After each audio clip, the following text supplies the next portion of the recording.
Today's show is sponsored by the ABV Barrel Shop. The ABV Barrel Shop is located in the St. Louis metro community of Arnold, Missouri. The ABV Barrel Shop is focused on one thing, single barrels. Best of all, you can try before you buy. Head over to abvbarrelshop.com to sign up for their email and text distribution so you know what they have in stock, what classes are coming up, and who from the industry may be coming in to visit. The ABV Barrel Shop. It's where single barrels live. We are also sponsored by the Bar to Go. The Bar to Go offers traveling minibars that are no bigger than a small purse or toiletry bag. Best of all, they are fully customizable so you can create the perfect piece that is unique for you. If you own your own business, what a fun and unique way to promote what you do. Check them out online at thebar2go.com. That is the number 2 in the Bar to Go. If you have wholesale questions, call my friend Isabel Clark at 504-481-1297. Finally, we are sponsored by the Neely Family Distillery. NFD is a family-owned business that keeps ringing up awards in the spirits world. Head to Sparta, Kentucky to experience the family history, award-winning spirits, and meet the Neely family. Check them out online at neelyfamilydistillery.com. Now, on to the show. Let's drink!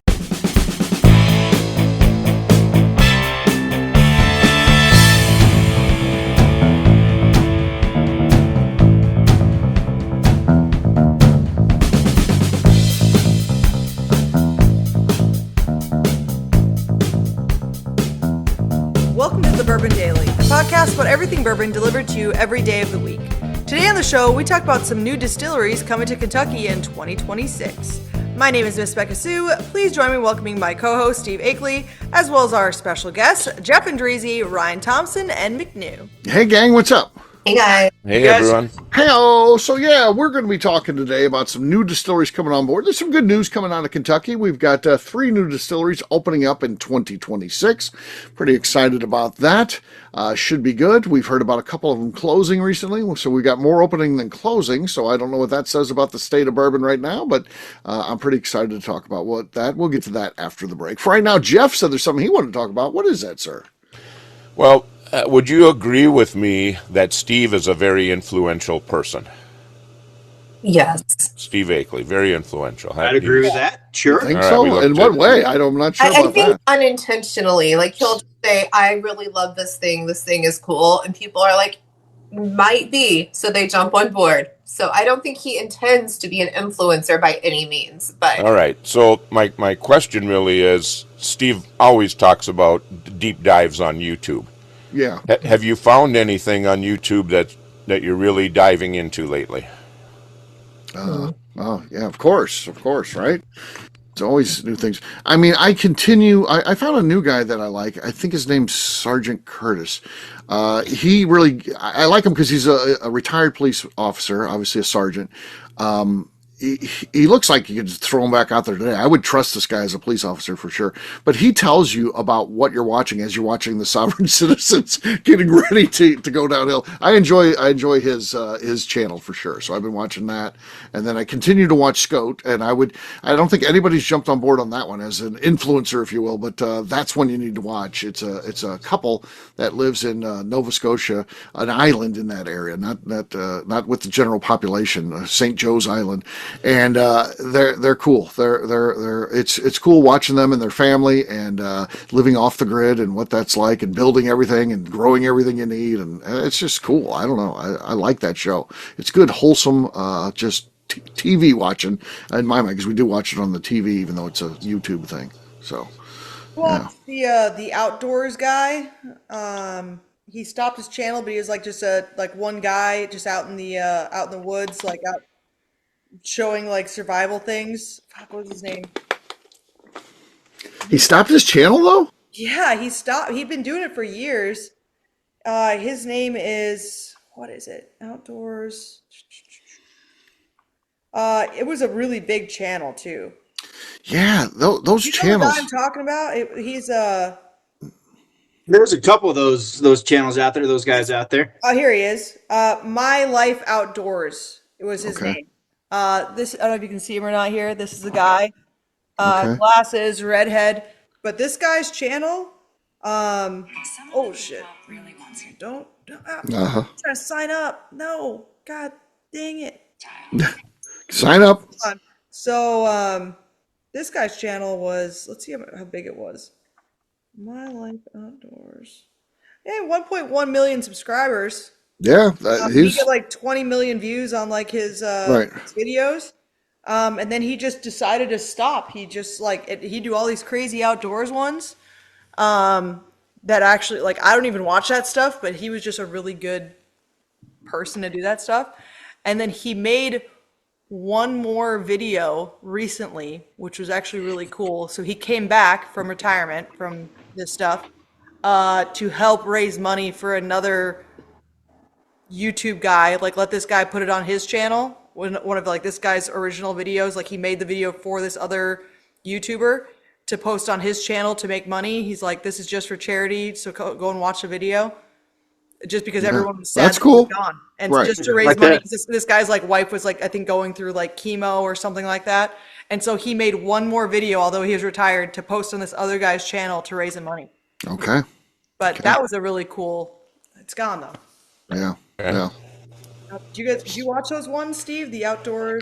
No, maybe I do. I mean, I watched that one guy. I forget his name. He does urban camping. Like he'll camp behind a Target store and stuff like that. It's interesting to me how he has to try to be stealth and stuff like that, or trying different things. You know, he camped in a fake dumpster one time. So just stuff like that. I like that guy. I forget his name. Never heard that guy before. I did watch Rooftop Man the other day. That's a good movie, by the way. Rooftop. It's this fugitive ends up camping out inside of Toys R Us for 6 months. It's Okay. great.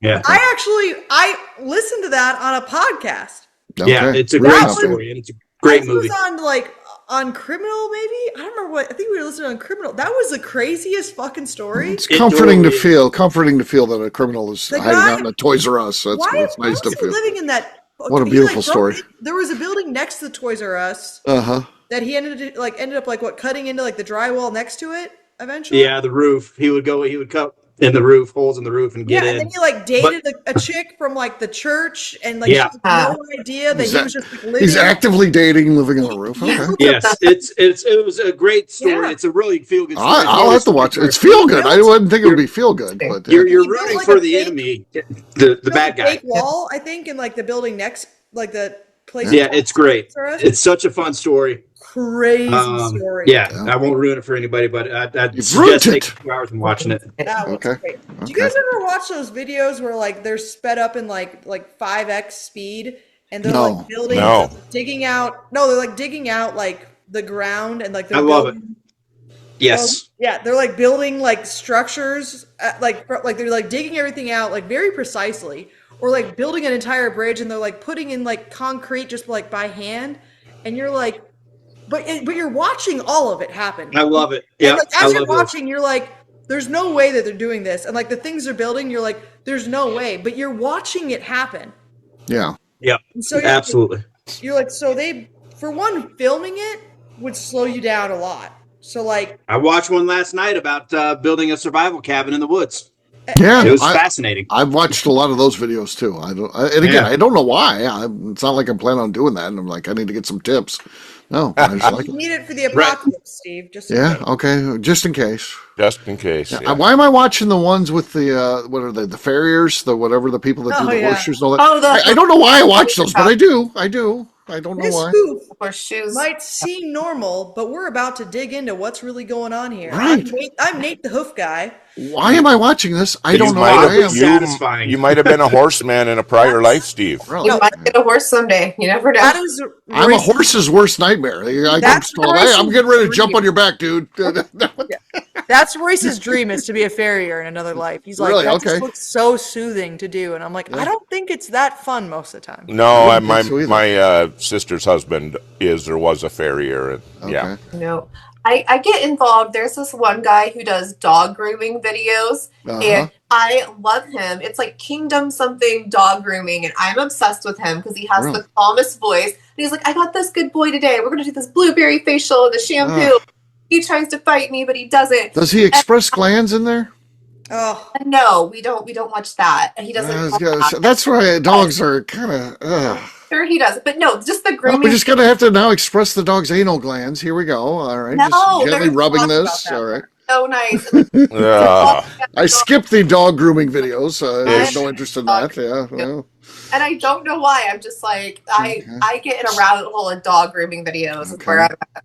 All right, fair enough. All right, Jeff, you asked a question. Yeah, there's a couple that I'm really into, and they're based on a couple of interests. I love food. You can tell by just looking at me. I like to eat, and there's one called Sam the Cooking Guy, and he's out of San Diego.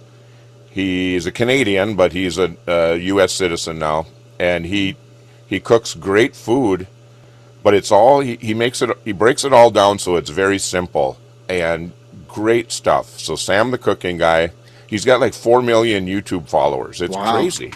Yeah. I mean, 4 million. It just blows me away, and he puts out new content regularly. And you take action on the recipes that you watch. Do you try them out? Oh, I've tried a few of them, because and you can usually get all of the ingredients that he's talking about. He does a lot of flat top cooking. He's got an outdoor kitchen. That's where he films everything. So he's got a few different cookers back there. But I think the ones most of them are a flat top type thing. So it's just good because I get in my old habits and well, let's just make this because you made it 1 billion times and let's try something new. The other one that I just recently found, I like singing. I like music, but I've never been really good at it. I mean, I'm a bass singer, obviously, and I've been in a barbershop quartet, and I've always enjoyed music. This is news. Yeah, I've always enjoyed music. And there's a lady on YouTube called The Charismatic Voice. And she'll break down a song, and she used to be an opera singer. I think she's doing the family thing now. I don't think she's on the road with the opera, but she's very talented, very well trained. But she'll take a rock and roll song or something like that, and she'll say, "This is the first time I'm hearing Guns N' Roses," and she'll break down a song. Last night she did a breakdown of The Wreck of the Edmund Fitzgerald. What a great song that is. Yeah, and she's kind of emotional, and you could see her kind of welling up at certain lyrics and things. But the only thing annoying is you don't get to see the whole video at any point in time because she's always stopping and rewinding and going over it. So it's very, I'd say it's pretty technical, but it's really interesting to hear what these, Sebastian Bach, what she finds awesome about his vocal talents versus just getting up and when I go to a concert, if they're just screaming and full of energy, I'm all excited. But she's breaking things down, and sometimes it'll be alive, but a lot of times it'll also be something right out of the studio, which has a lot more production value in it. But anyway, Charismatic Voice, it's just one that's caught my ear, caught my eye. They're about 30 minutes each time, something like that, so you don't have to give up an evening to watch one, but then you watch 4 and you realize it's bedtime. Yeah. Jeff, how much whiskey do you have to drink in order for you to sing a little something on the show here?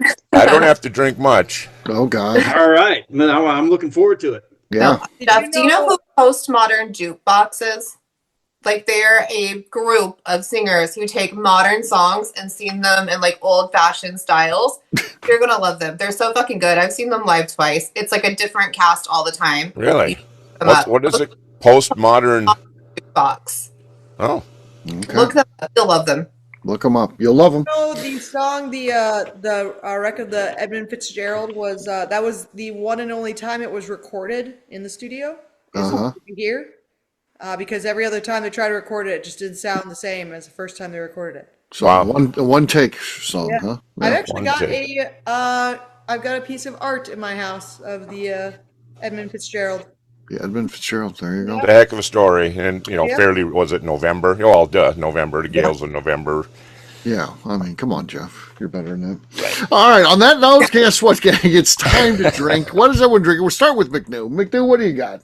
I have this Whistle Pig Piggyback Single Barrel. Single barrel? Okay. We heard a little something. We'll let Ryan go next, her co-collaborator in Bad Cork Pops. What do you got, Ryan? Yep. I mean, we got to hang our hat on something. Might as well be that, right? It was 3 degrees here this morning. It warmed up today. It's going to be, I think, maybe 19 tonight.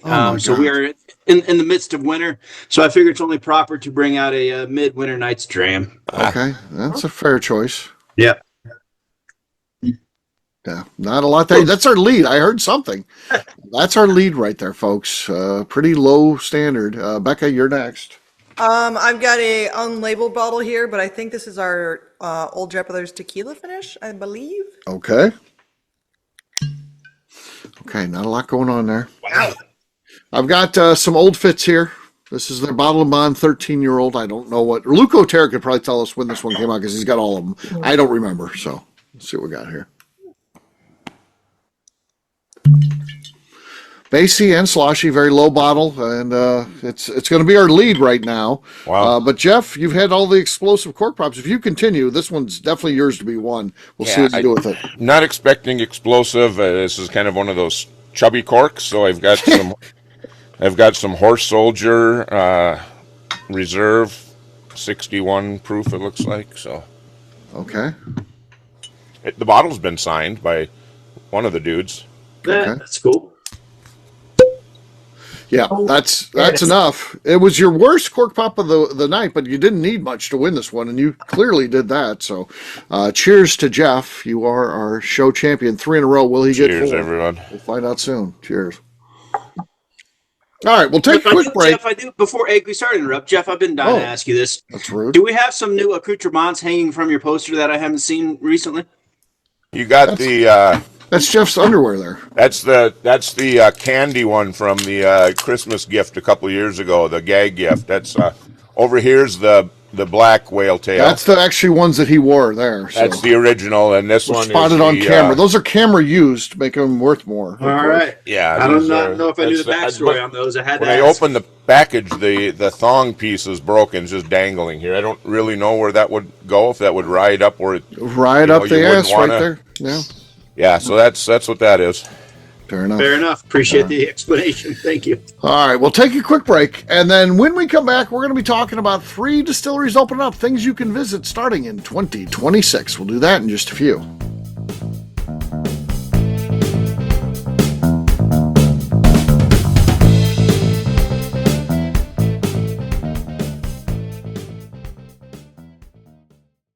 Okay, let's talk about the people that make these shows happen. First up is the Stave and Thief Society.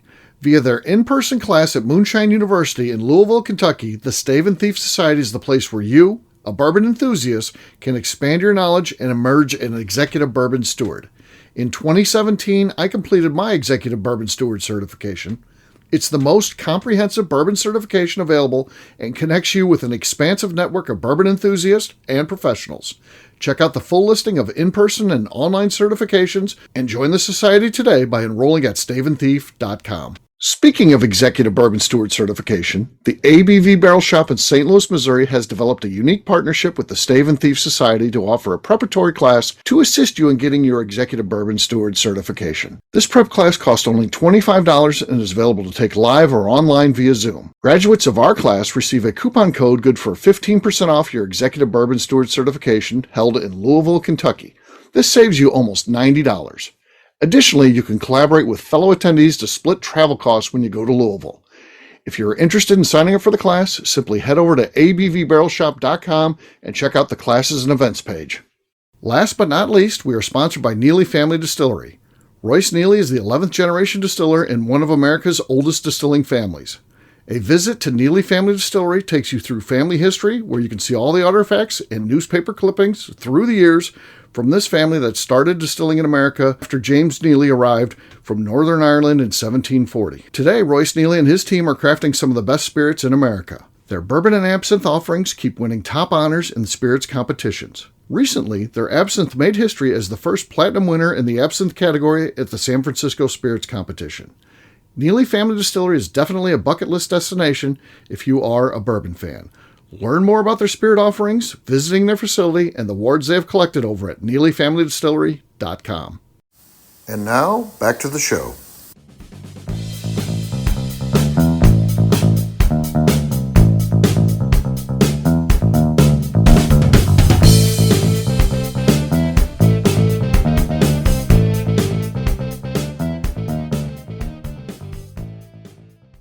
Neely Family Distillery.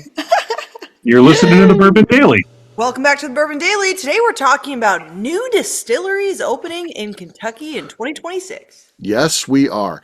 We spent a lot of time talking about Kentucky distilleries closing recently, even though it's really not much of a thing. They're all closing, Steve. Yeah, they're all closing. Every You think single that one if is closing. if you Google it, you would think that they are. You would think down the yeah. drain. All of these beloved distilleries. Last distillery in Kentucky that left, please turn out the lights when you leave, just as a reminder. So, yeah, that's basically what you think is going on. It is not. And we've got 3 that are opening up to the public this year, which is kind of cool because it's more than, if you really look into it, the ones that are quote-unquote bankrupt, that are the cause of all this stuff, Kentucky distilleries, I guess, well, you got Kentucky Owl if you count that, but that was even before all this stuff happened. They've got some issues. Again, all these are still open as we talk, other than Garrard County. They crashed and burned. They're not open right now. I don't know what's going to happen with them. And then you've got the other one. What is it? I forget. What's that? Whiskey House. Whiskey House, they had some problems. They never, they missed a payment or something, but they got caught back up, so they're good. They never filed bankruptcy. There was one more that filed bankruptcy. I can't remember off the top of my head. Kentucky, they're trying to reorganize and saying they're going to stay open. So we'll see what happens on that. But today we're not talking about that. We're talking about the ones that are opening up to the public. May got some excitement here. We'll see. I'll go over the 3 of them with you. The first one's the Ingram Distillery, which they've been laying down whiskey for a little while, but more behind the scenes production, not really open to the public. They're in Columbus, Kentucky. Again, you'd have to look that up. Google. Ryan will get ready to ask me where that is in the Kentucky. I don't know, Ryan. I'm looking it up now because I didn't know either. Yeah, I don't. I I'm live not in sure. Kentucky, and I have no idea. I'm Ryan's Google. Apparently, he always asks me shit that I would have no idea. Google when I could just ask Akeley. Right. Yeah. He's very influential. It looks very Western Kentucky. It's Western Kentucky, we're going to say. Border like west of Paducah. So west of Paducah, that's pretty far then. Yeah.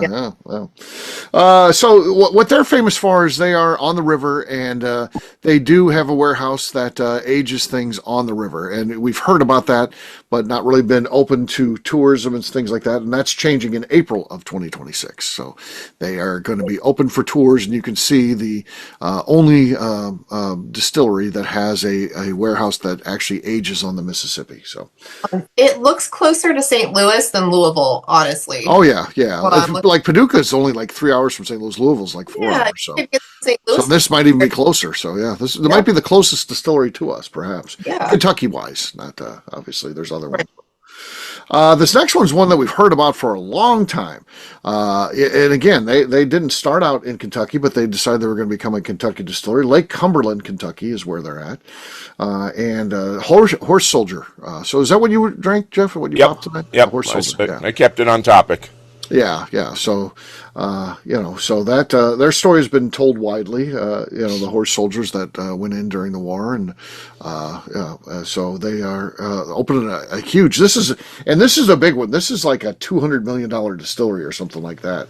And it was like, will they actually be opening or not? I don't, know. There was a while where we questioned that because economy's tough and that. Well, they are opening, so we will be seeing them July 4th, 2026 is the scheduled opening date, which that's nice. It makes sense. That's on brand for them, but also genius for Lake Cumberland because you're going to have all the boaters and extra people down there. Like that's a brilliant place and date to open.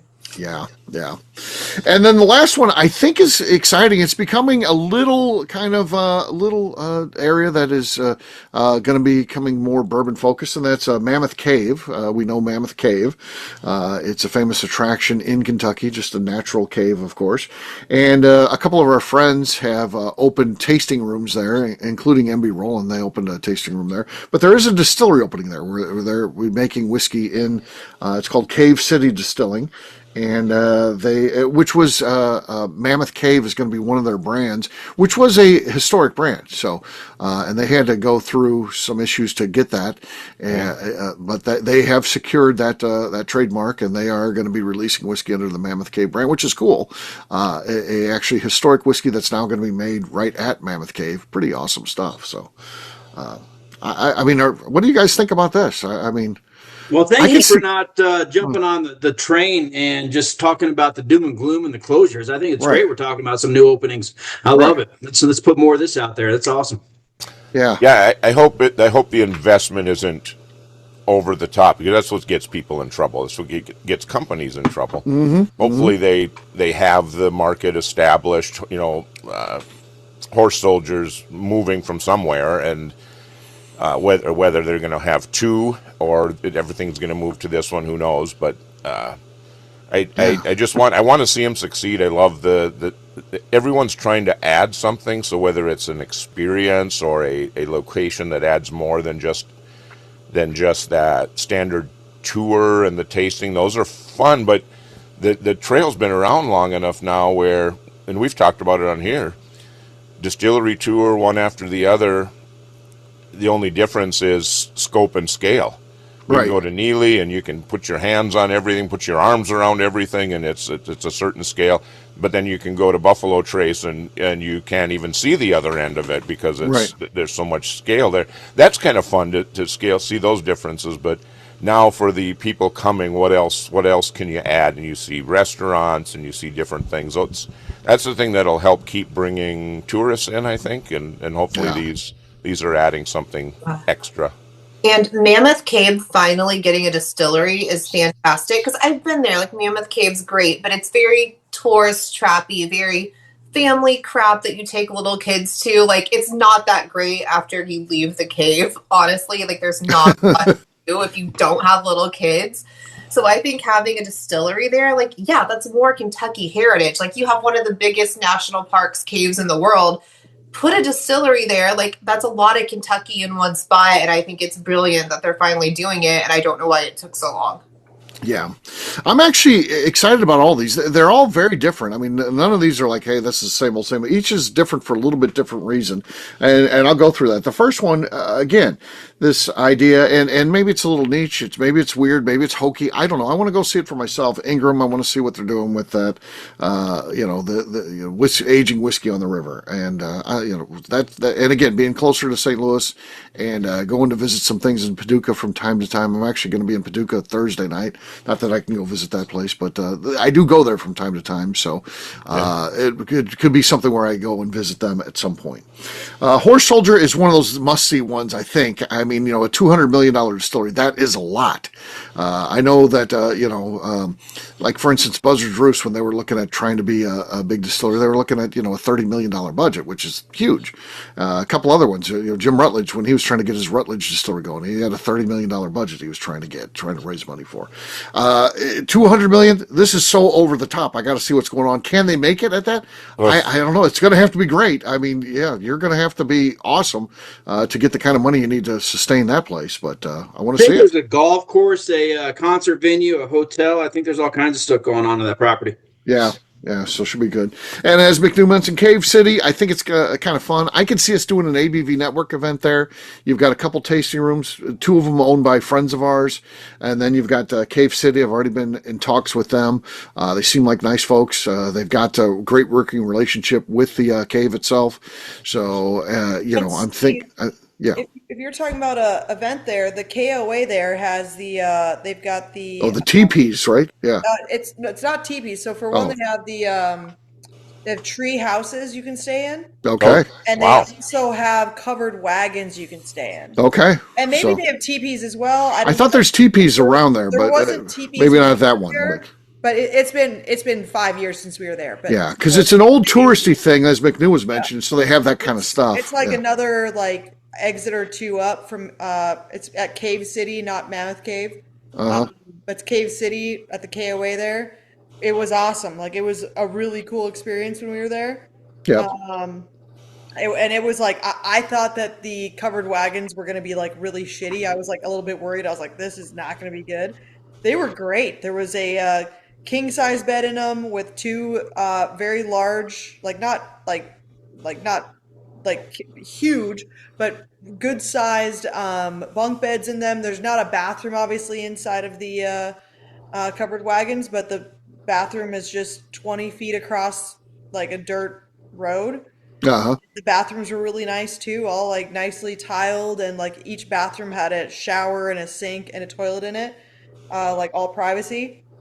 So really a good spot for a private event, honestly, because you can, Okay. if you stay in one of the tree houses. The tree houses do have bathrooms inside of them.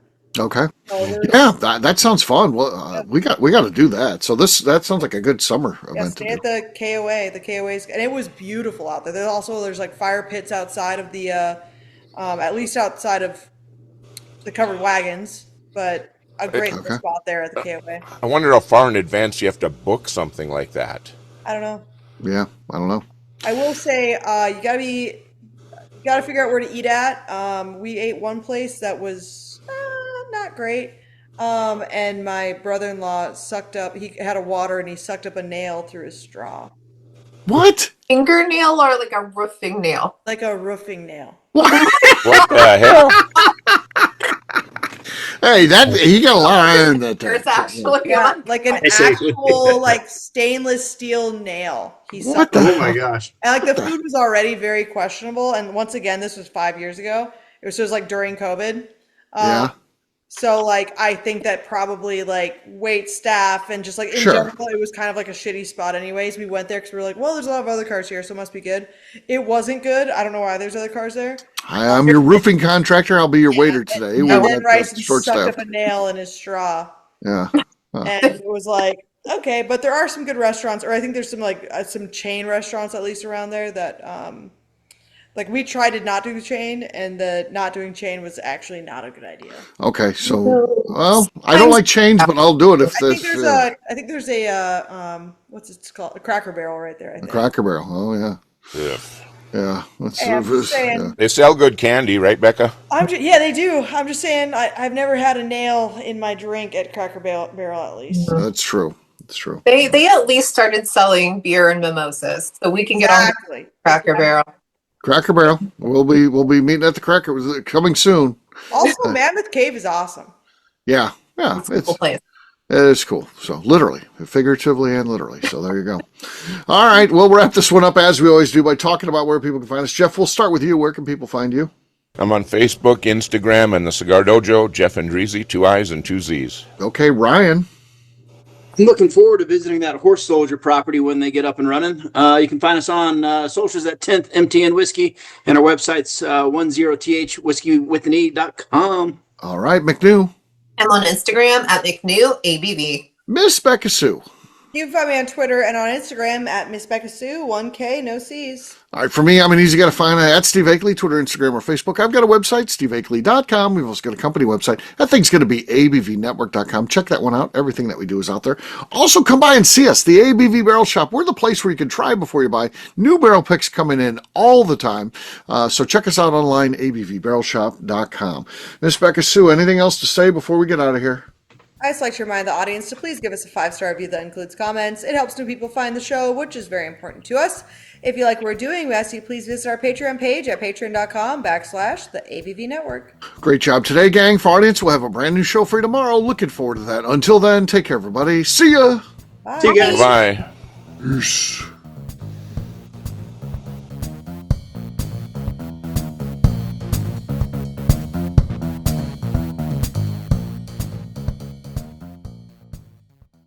Before we let you go, let's talk about one last thing. The ABV Barrel Shop in the St. Louis community of Arnold, Missouri. The ABV Barrel Shop is focused on a couple of things. First of all, single barrels. We are the place where single barrels live. We go to distilleries, taste through the whiskey, select the best barrel, and have it shipped to our store where we present it to you, our customers, by allowing you to try before you buy. We're also known for the classes that we have in our education center in the store, as well as the events we have with industry professionals from the bourbon business. If you are in the St. Louis area, please come by and visit us at 6 Fox Valley Center in Arnold, Missouri. Or at a minimum, at least sign up for our email and text distribution so you know exactly what's going on in our shop over at abvbarrelshop.com. This is Steve Akeley, owner of the ABV Network, signing off. We thank you for listening to our programming and truly appreciate your support. The Bourbon Daily is part of the ABV Network. For more information or to become a sponsor, please visit abvnetwork.com. Thanks for listening and cheers. This has been a Steve Akeley production.